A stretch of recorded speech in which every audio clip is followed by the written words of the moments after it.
We've had community groups and individuals who have helped grow these tomatoes for the festival and to also save seed from them, because we are the Exeter Seed Bank, and that is our main reason to be, which is to save seeds of tomatoes and other vegetables and fruits and flowers that are good for our soils.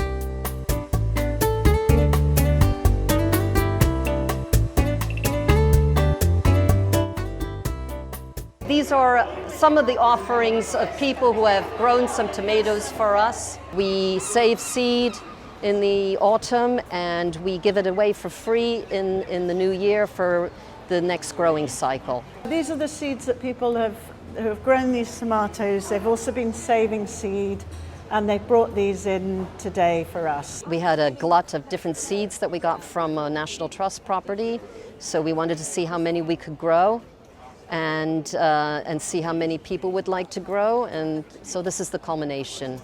These are from Glasgow Seed Library, and these are already been grown for a second generation. They were gifted to us by the Glasgow Seed Library, and the Ailsa Craig is their Scottish tomato. This is incredibly heavy. I mean, this is like that's called a homestead. Like one of those big ones you get in the Mediterranean. And so we're very keen to grow heritage and organic varieties and heirloom varieties that are good, that work well in our soils. So we're doing a blind taste test of 6 different tomatoes that have been grown in and around Exeter. And we're giving everybody a tasting card. So this is a tasting wheel, looking at the different kinds of qualities that could be inside or be part of a tomato.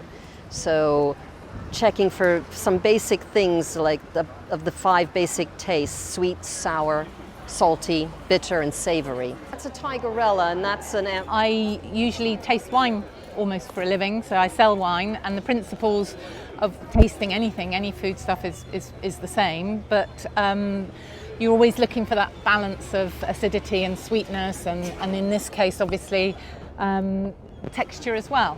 So you're looking for things that don't have a very thick tannic skin, and things where they've got an overall just everything in balance. You wouldn't find those in a supermarket. You might see them in a market garden, sort of a farm shop possibly. What we get in the supermarkets just lacks flavour. They buy with their eyes, and so they just want something that's very red and perfect. And all of the tasting that we've done today has been blind. You know, we have blindfolds on, so is the best way to taste anything, really. It's very important when you think that seeds are in the domain of a few corporations. Biodiversity is really essential to our survival and to mitigating the effects of climate change. So we see this as a way of fostering urban growing and also urban biodiversity. These are all grown locally, so they're adapted to our climate and our clay soil here in Devon. So that's why we are seed saving and sharing these seeds. The tomato festival is fantastic because it really is educational. I really would like to educate people really a little bit more about food. You know, in a supermarket you get one type of tomato that doesn't really taste of anything necessarily, and also you can't save the seed because it will be an F1 with 2 parents, so it won't come true. Whereas your heritage tomatoes, and all vegetables actually, there's hundreds of varieties still in existence. So these are Berner Rose. So I'm going to pick my tomatoes, because the genetics in this tomato are the ones that I want to pass on to the next generation of tomatoes. So I'm going to save the seed in spring, the first tomatoes, the middle of the season, and the end of the season. So I'm going to mix those 3 seeds together from across the growing season and pick the ones that are the most true to type, most like the tomato, the original tomato as you know it. You can get the seeds from heritage seed companies like the Heritage Seed Library, Real Seeds, Vital Seeds. And once you've grown them the first time, save them, save your seed. and share them.